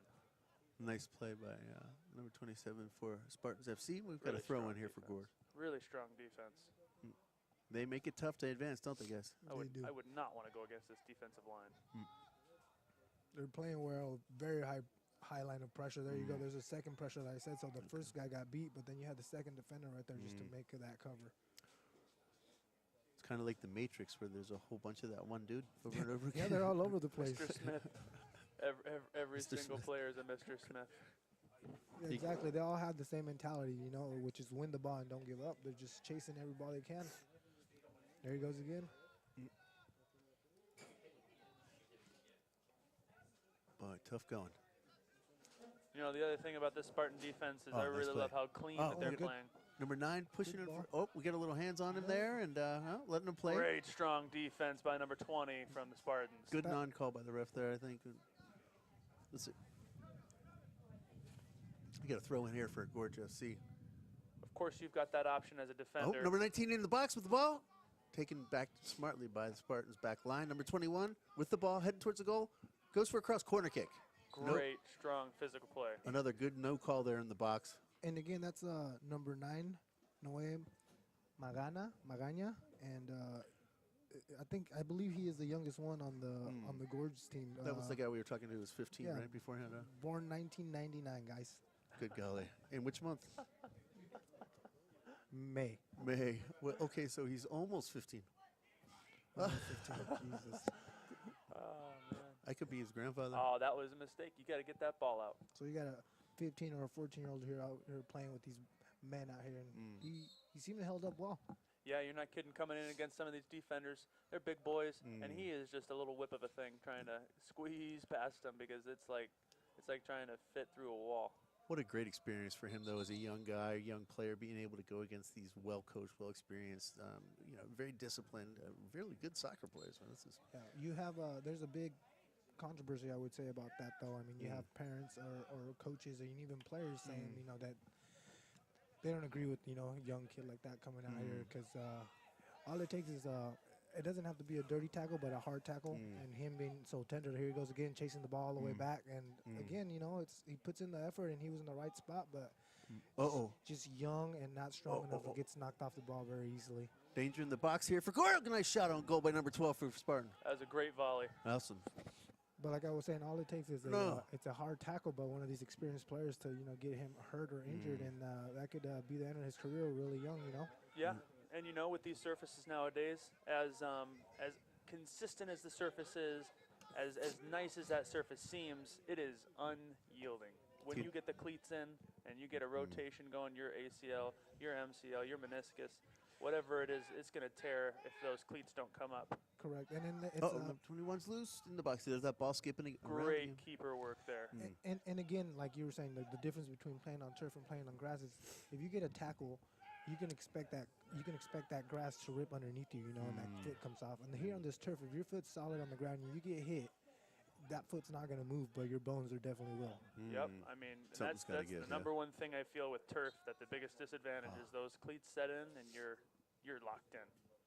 You can turn on a dime, but you can't turn if your cleats are locked in. We got a free kick here for Spartans FC. I'm not quite sure what they called on that one, but stop a play, and TT's going to go ahead and take the free kick here. Real sneaky, this defender cheating up over here. Yeah, that's exactly what happens. He gets the ball, spreads to the midfielder. Now we got space in the middle. There it is. Paco with the ball outside the box, try to taking get back. cheeky there, try to get a meg in between them, but it didn't happen. Here goes again. Play the simple ball to the outside, but decides to dribble. I like what Gorge has done here. Put together a couple of good passing runs and advancing the ball here a little bit. Really great composure, what they've compared to what they've been showing. Here goes Noé with that, recovering that ball that he lost. Well done on his side. Yeah, they're showing poise and composure. You're right. That defender's just too big, too strong for him. He is a beast on that ball. Every time I've seen him go up with anybody, it's just he wins. He's won every ball, correct. Coach V likes that. Feels good. Every coach likes that. Having a big defender in the back that is going to win every ball. Well, the thing is, these guys are agile. They're quick. They're not just big. They're terrific athletes. They definitely know what they're doing after they win the ball. It's not like they're just clearing the ball. They're clearing the ball with a purpose. It seems to me like they're very mindful in their choices. It's not reactionary. They're very mindful about how they. And then we have here a goalie switch. You have Jason Hines coming in here for Dorian Lair. Time for a little practice? Yeah, why not? 31 minutes into the second half here. It's good. You want to have also your backup keeper get that game experience, because then you get to those important games. And how many times have you seen it in the professional world where you have a backup keeper who doesn't see one bit of... He's way out of the box, guys. He's a real confident keeper, it looks like, and he made the right decision, and he was sure about that ball. He kept looking like he maybe wanted to come out a little further, but he stayed close. Here he goes, and he's... that should be a kick. That's gonna one be of two ways right there. Yes. No, I hope he's not giving a card to TT, no? Yeah, I mean... He's giving him a card? I mean, he essentially was the last defender, so I mean... There's two choices: let him by or not. And it was exactly. And I think he did what he needed to do there. He's given a card, eh? Yes. Okay, so TT number 17 is going to get a card for Spartan FC. Yes, he gets carded with the yellow. And we've got a free kick in a very dangerous spot here And with a new keeper captain, that's a wise decision. It's not just something that he threw it out because he couldn't make it back. It was a wise decision. And you know that, like, as a player, that if you're the last line of defense and the guy's coming at you, and if you're smart enough to pick up that, if that guy's going away from goal and you make that tackle, you're only going to get a yellow, because if he beats you and goes straight to goal, that's going to be a red card if you make that foul. That's right. And here we are with De La Rosa back on the ball for another hit. Hey, brand new keeper, guys. This is a dangerous spot for Spartan FC. Let's see what happens with this free ball. Oh, barely over the upper ring. Great strike. Was that De La Rosa that took that one? That was De La Rosa again. Boy, he's a monster on those free kicks. He is great on that ball. Boy, they just need a couple more of those and back in. Really nicely struck by Edgar. That's the years talking. How many times has he touched that ball compared to one of those 15-year-olds? Correct. Boy, I don't think he could have hit much better. Maybe a foot to the left. And I wouldn't even call it a foot. I mean, a couple inches would have been off the crossbar. If he was a foot back when he struck it, it would have gone in because it was moving in the right direction. Correct. That's exciting. Nothing like a beautifully struck free kick. Oh, great ball. Great ball. Good challenge. Number 2. And oh, no. Great defending. Really eats him up. I think he really eats him up. Guys, 21 just ran out of gas. I think that was just another... That was really good defense. That was amazing defense. I mean, he never gave up on it. That was a great touch by him beating the keeper. But again, he could, as soon as he beat the keeper, he could have took a stroke and it would have been in. But instead, he lets it run a little bit. Maybe tries to get a little cheeky with it. I don't know if he was I'm not sure if he thought he was alone or what the deal was. Never alone with those defenders. You're inside Not with the box. 25. Exactly. Again, as a forward, you're inside the box. You beat the keeper. You put the ball away. That's right.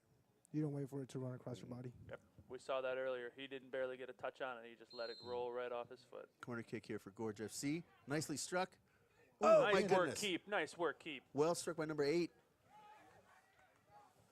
Another vocal keeper out here, it seems. You know, that's a really great commander on the field to have. Juan Villafana with an excellent chance here. Goalie, and brand new goalie in the game. Paco just runs past the two defenders. This is what dangerous. is he gonna do? Gets cheeky. Yeah, he did. He did. He got. You know, he could have chipped it. Could have chipped He it. could Or have put taken it. that shot. Bet you he wish he had that one back, fellas. No, I bet you he does. All Made right. it look. Made it look real easy though, just running past those two defenders. Yeah, it looks like we got ourselves an issue with the new keep on Gorge team. That's right. I wonder how that's gonna pay out for the goalies if they have a sub for them or not. Well, this is probably one of the reasons they've got Paco out to the right. Besides the fresh legs thing, is he's a lefty and he's taking this corner kick here. Yeah. I don't know. I don't think they have a third keeper, and I don't think that the keeper is allowed to come back in. Are we playing full rules like that here? I believe so. All right. You ready to go in? Maybe a little too early to pull that boy out. Yeah, a little bit. Paco with nicely struck corner kick across the goal mouth. Well cleared by Gorge FC. Boy, that ball had a nice trajectory to it. Surprised they didn't have anybody filling in from the rear. It seemed like it was just a little bit too into the backfield, for what the team was looking for. But you're right, it was a great ball. Well, that's that wind at his back might have had something to do with it, but something about the way the ball comes off of a lefty foot. Same thing with the football when you see a left-handed person pass it. It's just got a different type of English and spin. It makes it look fatter to me. It's defending a lefty, knowing that as a defender, it's a lot harder as well. You're so used to defending right-footed players that you have to adjust your body a whole different way. Yeah, I absolutely. agree wholeheartedly.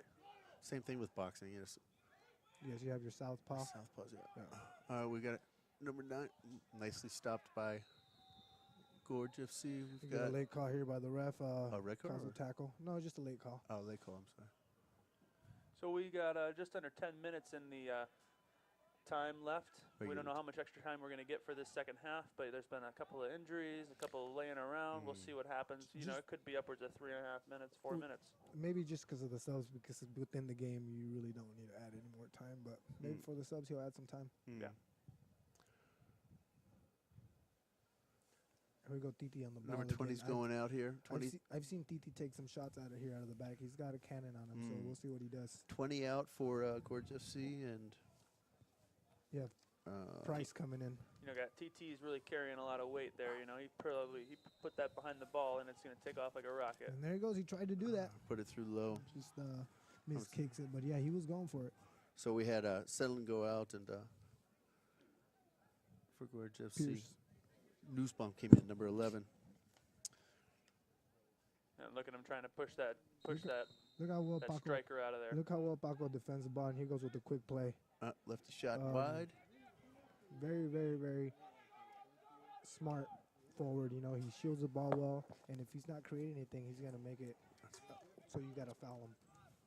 Yeah, Paco really does a good job with his body. You're right. I really respect that in a player. You know, he might not have to be the biggest, but if you know how to put it in the right spot, keep strong. I mean, that's such a tactic. That's such a great thing to have.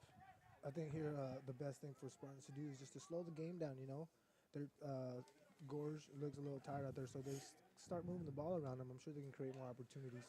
You know, they've been so composed this whole game.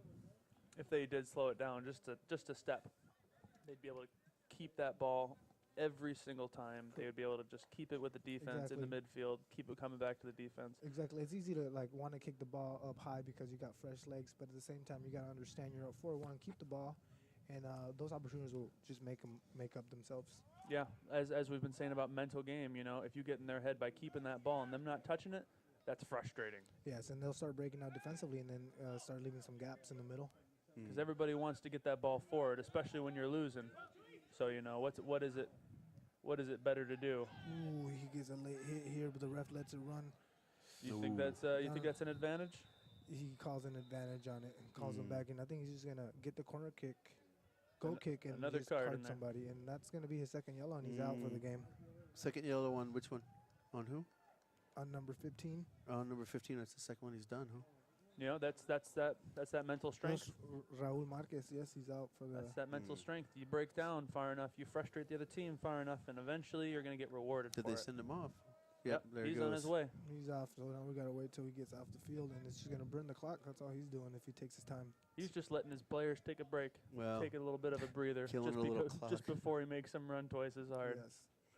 Well, you guys, they've got, what, 6-7 minutes left here in regulation. Yeah, Only we- going to be shorthanded for 6 or 7 minutes. And that's what we're talking about, like just mental breakdowns and just being tired makes you create those fouls because you can't get there. And I'm sure he didn't want to hit the guy. He just got there late. He just didn't have the legs. It's 39 minutes, 8 seconds into the second half here, you guys. We got 4-1. Here we go. We got Spartans FC winning. we have a sub coming in here. We have Miguel Gomez, who came in for number 13, David Hernandez. Mane with 2 goals this evening. No, I'm sorry. Yeah, he had 2 goals this evening. Mane did. 4-1, Spartan FC over Gorge FC. We're in our 40th minute of the first half, guys. And again, this is just the Second half, sorry. opening game of the season for the Spartans, who are starting off well. You guys, this, I believe, is the opening, at least for the northwest part. The west division of the NPSL starts in late March, early April. The rest of the league, though, or the other 3 regions, are they don't start until May and June. So, so the west historically starts in late March or early April. So this could be the very first game in the west region. Here goes Paco getting cheeky Great again with turn. opportunities here. Really almost got away with that. Oh, look at that. She's how Great much he's hustle. working for the ball. Great hustle, that kid. Well, Chewy. And now he's kind of paying for it. see, this is one of those things though, where the refs, you gotta be smart there as a player. He kicked the ball out because he saw his player on the ground, but his player is out of the field. So I mean, essentially the Gorge can keep playing. Yeah, that was the right choice for him to get Nice. that ball back. Nice ball by Chewy to Paco. Paco in the box. A little too cheeky, as one would like to say. A little cheeky there with it. A little cheeky. You know, and they're still letting it fly at that net. You know, That's right. no rest for that keeper. Hey, these guys, these young guys, and especially the subs that came in the second half, they're ready to go another 45. Heck, let's make it another 90. Well, yet again, you know, you're gonna keep getting those shots because you never know how strong these teams are going to be in the league, and they might not get those opportunities anymore. So if you can put more goals away, it's always going to be favorable for your side. Pierce. Pumas? Oh yeah. They got Pierce number 11 there with the nice flashy red Pumas there. Nothing like a good classic pair of Puma That's Kings. right. All right. Well, that's look at Nino Ayala just make it look so easy running past that so defense. quick, so man. fast, and he got a Ball across the right- middle, Chewy. Oh, Chewy wants that one back. That was great work by. Oh, by he's Nino going to see Ayala. that one in his dreams, you guys. No. Yeah, he might just watch the replay here on the. How can I fix this? How can I fix this? Uh-oh. You get number 9 sneaking up the backside here, but I think we're going to be Really all great right. communication from the keeper there. You know, keeping those open communication lines even in that last 5 minutes. Here goes Miguel Gomez with the first touch of the ball. Look at it, overlap, that defender overlapping the ball, and they could send it to the corner And he if they could keep wanted. pushing here if he wanted to. Yep, but he's got his, support behind him every time. That's right. Oh, Really allowing a little bit of free flow for their game. oh, here we go. Might be a little guy just being a little tired here. We got a guy down for Gorge FC. Yeah, so we also wanted to thank, 24 Fit Club out in the Gorge there, 24 Fit Club workout system, and also Northwest Graphic Works, embroidery, screen printing, promotional products. And lastly, I'd like to thank the Hood River Elks Lodge Athletic Area for supporting the Gorge FC Academy out there. And also, it's a great community to join for. Anyway, we appreciate the sponsorship that allow our clubs to train and to get uniforms and to pay for fields and officials and everything else. It's great what these sponsors are doing for these teams. I'm sure that this wouldn't be possible for them without all those sponsors out here. So we appreciate that. We're grateful. Keep up the good work, sponsors. And I'm sure the players do as well. Indeed. But 2 minutes left here in regulation, guys. Second half, 4-1, Spartans FC. Gorge FC showing a lot of heart. Control. Center back just being strong with it, confident.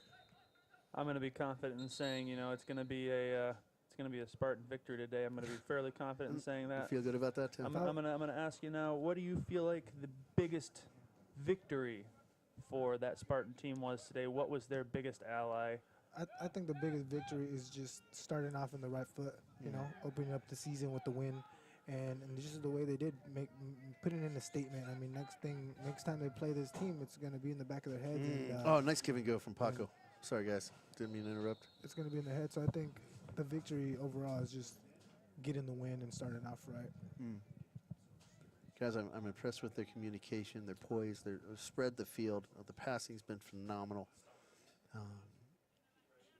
And talking, I can't emphasize enough how you could hear their voices booming in this wonderful facility, the yard here at Tuaman Yard, Concordia University. Yeah, we Portland. can't say that enough. This field here, at the yard at the Concordia University, is just phenomenal. They did a great job. You know, that's something else that's to be said. These fields that are here, all of these, you know, available facilities for all the players, free, or, you know, if you got to pay for the facility itself. Look at what Nike and Adidas has done for this town. Every single field you go to, you got a swoosh in the corner. You got the 3 lines, you know, anywhere on those fields. And it's like that nowhere else I've ever been. It's amazing. Correct. It's just the soccer city, you know, so much that also these sponsors have done for these fields. And, I mean, me as a player, I appreciate it as well. Yeah, not only that, but inside of each one of these fields. Oh, there you go. Bicycle kick from Chewy. I almost won. Inside of these fields is how many thousands of pairs of shoes ground up. Every single cleat that you've worn, That's every right. one of And your It's brothers all, and it's all worn. recycled. Hey, you Yeah, guys, it's all recycled. these Adidas here are made from the same stuff, recycled race car tires. These Goodyears, eh? Yeah, it's a really amazing thing how they're incorporating everything that's been coming into popular culture nowadays. You know, the recycling thing is really huge for the soccer field. I went to the Nike campus, and right there for all the Nike people, even at the university there, they have all these bins everywhere for old shoes, so they can just make fields. Oh, wow. Hitting that ref just kind of gives him the foul just because this kid's been getting hit all game. You know, you put yourself out there enough, you're going to get hit all game. Correct. I mean, it's partially his fault, but at the same time, I don't blame him. He hasn't had very much help.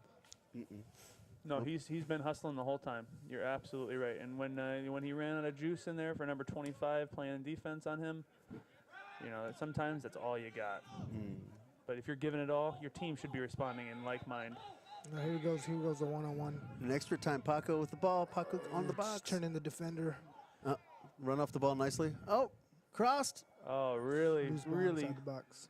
did not know if he was going to get that under control or not. I'm glad he did. I mean, I can honestly tell you, I played against Paco one time, and I know he's a left-footed player. So, I mean, I'm sure the Gorge players have played with him before, and they should know that he's a lefty. And don't let him turn you inside. Keep him outside. Keep him outside. Yeah, if you can keep him as far away from goal opportunity as possible by keeping that left foot on the outside, you have to hook it. He's going to create some more spin on that ball, and maybe he's going to put it off. Exactly. If you're right on him, you cover that back post when he shoots, and you have your keeper on the near post, so it would be a real tough shot for him to have. Here goes Eno Yala working hard on that ball. You know, it's a quite a shame, you know, for as calm as the Spartan team has been all game, it seems like they are really letting themselves get lazy in these last few minutes, you know. And, you know, that's okay sometimes, but, man. It's easy to do also when you're playing when the competition is not to your level as well. You know, it's easy to get lazy. It's better to keep that practice going all the time, 100%, even if you're winning, especially for when you're losing. You know, if you don't play that full 90 minutes every game that you get the opportunity to, then you're not getting used to playing a full 90 minutes. And that's the game right there, 4-1 Spartans over FC Gorge. It looked like it could have been a great second half with that early goal scored by the Gorge, but Spartans made a couple subs and pulled away with 2 more goals and ended it at the end with that fourth goal. Here in a second, we're going to have a couple of interviews from some of the players with Samantha. They're going to be talking with them about maybe some of the victories, some of the losses, some things they need to work on. I feel like we've talked about the Gorge team quite a bit and what they can really work on, what is to come for them, that organization, that learning what pace, trusting each other. Like that's a lot of things that is going to come for them. But as of right now, what the biggest thing that they need to work on is that trust. Yes, exactly. But I mean, even though they did lose, it's also a big learning experience. They're winning. They're gaining an experience here, and they can learn a lot from a loss. Always. I mean, as a player, I know that I learn more from losing than from winning. You know, and that's the thing. If you don't fall, then you're not pushing yourself. Correct. So And I every mean, time you fall, it's about how long it takes you to get back up. I'm sure they're going to have a nice long talk at practice and maybe even tonight and about some of the things that they can work on. And I'm sure the coach took some notes on what they need to work on as well. And hopefully next time around when they play them again, they can adjust and initially give them a better game. Absolutely. And the other thing to say about that is if they are doing what they're doing out there on the field and their coach, coach can either be positive and reinforce everything that they did right, or he can, you know, boys, it's time to start doing some sprints. Let's do some suicide drills. You're going to be thrown up. You know, what coach is going to do, how he's going to do it, that's totally up to him. And I think I think he should do both, actually, because, I mean, you punish them for the things that they didn't do, and then at the same time, you bring up the pros that they did do well. And let them know that, you know, it's the first game of the season, it's early, and they have a lot to learn, and it's a learning experience. So we're about to turn this over to Samantha Johnson on the field. She's got a couple of the Spartan FC's guys that she's going to interview today.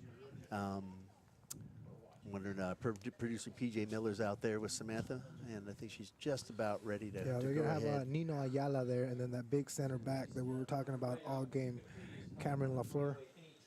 Okay. Yeah, we're just making sure that we're all good to go out there. Thank you for helping keep our state. And I'm seeing a thumbs up. Over to you, Sam.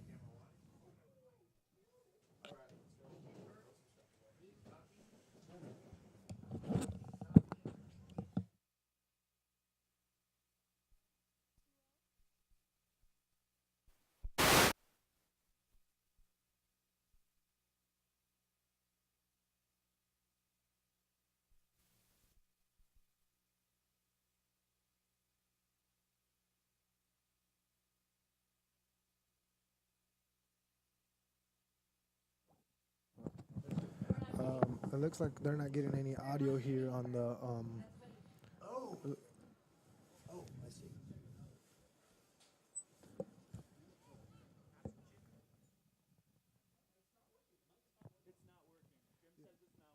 It looks like we're not getting any audio here for the interview out here. I apologize, we're having a little bit of.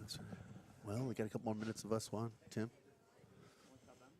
What are you guys excited about? I mean, it's just the beginning of the season here. It's early April. We've got World Cup coming up this summer. Oh, you're not kidding. That yeah. World Cup is a huge energy charge into any kind of like soccer scene here in Portland. I mean, it's great. I mean, you have Portland Timbers obviously just started off their league. You have NPSL that just stared here, and then you're going to have the World Cup. So, I mean, we're going to have a lot of soccer ahead of us, and it's going to be great. We got the You're not Winterhawks just dominating everybody in the WHA playoffs right now. We got Timbers starting up, the Thorn to follow. Man, it's a great time to be here. Not only that, but in technology right now, you got the machistas coming out, you got those prime nets, those fly nets coming out. I mean, I am so excited about what's happening in the game. I'm excited to see what's happening in the technology. All those fancy, flashy cleats out there, the technology and the R&D that goes into that. It's amazing what they're doing with all those boots nowadays. Some red Pumas I saw. Those Pumas, those Kings, those are made out of kangaroo leather. They've been made out of kangaroo leather for years. They'll never take that cleat away. Exactly. Same with the Adidas, that Copa Mundial, those original cleats that first came out. I mean, those just mold to your feet. But yeah, you're right. Technology, flashy shoes. If you love soccer, there's somewhere in the world where you can watch it.